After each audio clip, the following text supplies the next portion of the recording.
ఇప్పుడు మనం 2024వ సంవత్సరం ఏప్రిల్ నెల 1వ తేదీ నుంచి పడితే 30వ తేదీ వరకు ద్వాదశ రాశుల్లో 5వ రాశి సింహరాశి వారి జ్యోతిష్యం భూత భవిష్యత్తు వర్ధమానం ఎలా ఉందో శుభయోగం అశుభయోగం మన జానకిరామ్ని అడిగి చూద్దామండి. అలాగే ఈ ఏప్రిల్ నెలలో ఉగాది శ్రీ క్రోధినామ సంవత్సర ఫలం కూడా ఎలా ఉందో చూడుదా.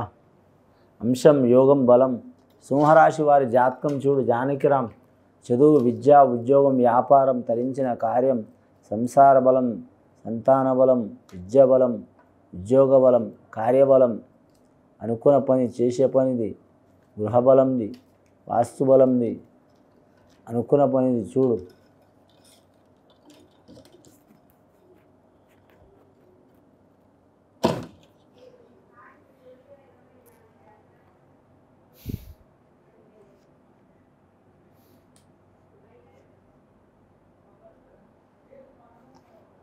సింహరాశి వారి జాతకానికి ఏకదంతుడు వచ్చిండండి, వినాయకుడు వచ్చిండు, విఘ్నేశ్వరుడు వచ్చిండు, దేవాది దేవుడు వచ్చిండు, గణేశుడు వచ్చిండు, మహాగణపతి వచ్చిండు.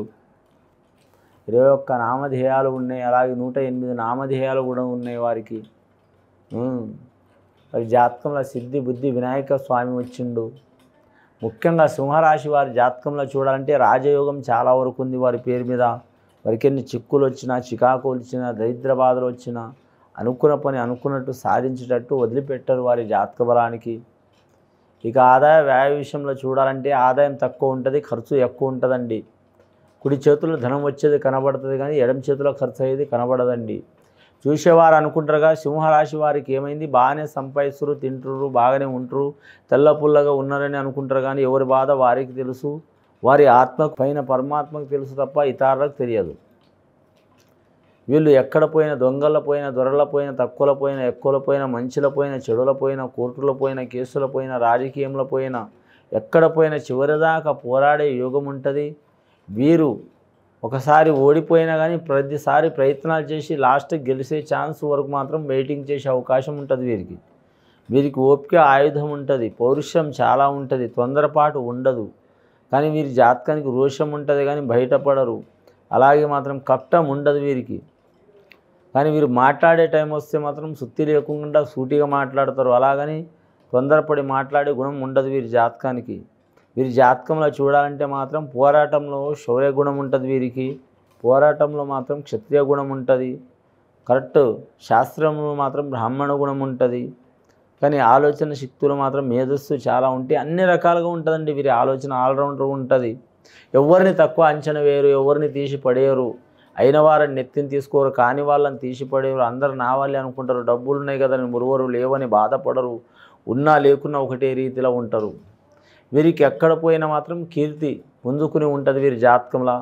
ఎక్కడ పోయినా వీరికి కీర్తి పుంజుకుని ఉంటుంది. అనుకున్న సాధించే అవకాశం ఉంటుంది వీరి జాతక బలానికి. ఎన్ని చిక్కులు చికాకులు వచ్చినా మాత్రం సాధించే యోగం ఉంటుంది. కానీ వీరికి సప్తమ స్థానంలో శని మంచిగా లేదండి. ఒక్కాడ ఉండే అవకాశం ఉండదు వీరికి. మొత్తం దేశ సంచారం తిరగాల్సిన రాత ఉంటుంది. దేశ సంచారం అంటే భారతదేశం మొత్తం తిరుగుతాడని కాదండి, ఎప్పుడు బిజీగానే ఉంటారు. కానీ మాత్రం ఆ బిజీ పనులు మాత్రం వీరికి అంత అనుకూలత ఏముండదు. ఇతరులకు అనుకూలత ఉంటుంది, అంటే ఇతరులకు మంచి జరుగుతుంది. అవి పెళ్ళిళ్ళు కావచ్చు, పేరంటాలు కావచ్చు, పంచాయతీలు కావచ్చు, చిన్న చిన్నవి కావచ్చు, పెద్ద పెద్దవి కావచ్చు. వీరికి భగవంతుడు 10 మందికి ఇతని ద్వారా మంచి జరగాలనే ఉద్దేశంలో నడిపించే యోగం చాలా ఉంటుంది. ధనం టైంకి వీరి అవసరానికి కొద్ది అందే అవకాశం ఉంటుందండి. ధనం మీద ఆశ ఉండదు. కానీ మాత్రం అలాగని వీరికి కొన్ని కోట్లున్నా కూడా మాత్రం ఉన్నాయన్న గర్వం ఉండదు. అలాగే వీరి జాతకంలో సింపుల్గా ఉండే గుణం ఉంటుంది. వీరి జాతక బలానికి రాజకీయ రంగంలో రాణించే అవకాశం ఉంటుంది. అవసరమైతే గుప్తదానాలు కూడా చేసే యోగం ఉంటుంది. నవగ్రహాల్లో వీరికి మాత్రం అష్టగ్రహాలు, నవగ్రహాల్లో ఒక గ్రహం అనుకూలంగా ఉన్నది. అష్టగ్రహాలు మిగిలిన అష్టగ్రహాల్లో 4 గ్రహాలు అనుకూలంగా ఉన్నాయి, 4 గ్రహాలు అనుకూలంగా లేవండి. మొత్తం 5 గ్రహాలు అనుకూలంగా ఉన్నాయి, 4 గ్రహాలు అనుకూలంగా లేవు. సప్తమ స్థానం శని నడుస్తుంది, జన్మస్థానంలో కేతు నడుస్తుంది. దీనివలన ఏంటంటే ఎప్పుడు త్రిలోక సంచారంలో తిరిగే అవకాశం ఉంటుందండి. మకా నక్షత్రం వారి జాతకంలో మల్లికార్జున స్వామి పూజ చేయాలి. మకా నక్షత్రం వారి కేతు అధిపతి. వైడూర్యం ధరించాలి వారి వయసుని బట్టి. బంగారం ధరించిన వెండి ధరించిన అచ్చుబాటే ఉంటుంది, పంచలోహం ధరించిన. అలాగే పుబ్బా నక్షత్రం వారు మాత్రం వజ్రం ధరించాలండి. కానీ వజ్రం ధరించవచ్చు, లేదా మామూలు క్యారెట్ ప్రకారం ధరించవచ్చు, ప్లాటినంతో ధరించవచ్చు, చాలా వరకు మంచిది. శుక్రవార ఘడియ మంచిది వారి జాతక బలానికి. ముఖ్యంగా వ్యాపారస్తులకు వ్యాపార విషయంలో మాత్రం పార్ట్నర్షిప్లో కలిసి వస్తుంది. ఉద్యోగ విషయంలో చూడాలంటే మాత్రం ఉద్యోగ స్థానంలో కూడా కలిసి వచ్చే అవకాశం ఉన్నదండి. ఉద్యోగ స్థానం గవర్నమెంట్ ఉద్యోగస్తులకు మాత్రం ముఖ్యంగా రక్షణ రంగం వారికి కలిసి వస్తుంది. అలాగే మాత్రం ఐఏఎస్ ఆఫీసర్లు కూడా కలిసి వస్తుంది, ఐపీఎస్ ఆఫీసర్లకు కలిసి వస్తుంది. అలాగే కంప్యూటర్ రంగం వారికి ఇబ్బందులు ఉంటాయి. అలాగే వీరి జాతకం షేర్ మార్కెట్ రంగం వారికి, ఫైనాన్స్ వారికి ఇబ్బందులు ఉంటాయి. రాజకీయ రంగం వారికి మాత్రం చాలా ఇబ్బందులు ఉన్నా కూడా మాత్రం అనుకున్న స్థానంలో రాణించే అవకాశం ఉంటుంది. అలాగే అన్నదమ్ముల సహకారం ఉండదు, ఎవరికి వారే ఎమ్మెకు తీరి అన్నట్టు ఉంటుంది. భార్య తరపు వాళ్ళ నుంచి సహకారం ఉంటుంది, బావబామ్మర్దుల సహకారం ఉంటుంది. కానీ వీరి జాతకంలో ఎవరికి పూజ చేసినా చేయకపోయినా మాత్రం మహావృక్షం 1000 సంవత్సరాలు ఉంటుంది అంటారు. మర్రి చెట్టు చాలామంది మర్రి చెట్టు పేరు చెప్పంగానే ఆ ఊడల మర్రి చెట్టు మీద నైట్ పూట దయ్యాలు ఉంటాయి, భూతాలు ఉంటాయి అంటారండి. అది వాస్తవమే.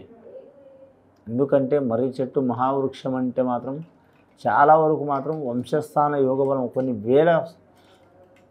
వేల సంవత్సరాలు ఉండే చెట్టు అంటే మాత్రం ఒక 1000 సంవత్సరాలను ఉండే చెట్టు అంటే మహావృక్షం మర్రి చెట్టు అండి. దాని మీద గాలి, ధూళి, చనిపోయిన ఆత్మ ఎలాగ ఉంటుందో అలాగే ఆ చెట్టు కింద మాత్రం సర్వదేవతల ఆజ్ఞ కూడా ఉంటుందండి. ముఖ్యంగా అమ్మవార్ల ఆజ్ఞ ఉంటుంది. మీరు నైట్ పూట కాకుండా ఉదయం పూట మాత్రం మర్రి చెట్టుకు మాత్రం ఖచ్చితంగా పూజ చేయాలి యథావిధిగా. ఏ రకంగా చేయాలనుకుంటే మాత్రం యథావిధిగా చేయాలండి.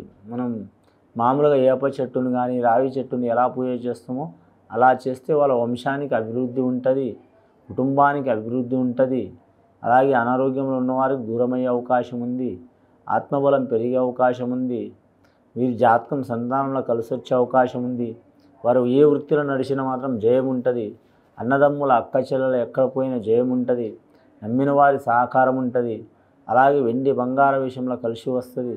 ముఖ్యంగా మాత్రం కళాకారులు గడ్డుకాల పరిస్థితి ఉంటుంది. ఈ జాతకానికి మాత్రం మర్రి చెట్టు అంటే మాత్రం మహావృక్షం. అది మర్రి చెట్టుకు పూజ చేయాలి. మర్రి చెట్టు కింద ఏదైనా ఒక దేవత ఉంటే కూడా పూజ చేయాలి. గత కొన్ని సంవత్సరాల నుంచి పడుతున్న చికాకులు తొలగిపోయే అవకాశాలు ఉన్నాయి వీరి జాతకానికి. అలాగే మాత్రం వీరి పేరు మీద చూడాలంటే మాత్రం ఆ కరెక్ట్ భాస్కరుడు అంటే ఉదయ భాస్కరుడు సూర్యుని ఆరాధన కూడా చేయాలండి. ఆదిత్య హృదయం పఠించాలి. ఇది విని చూసి ఆచరించే వారికి గొప్ప ఫలితాలు కలుగుతాయండి. సింహరాశి వారికి శుభం భూయాత్.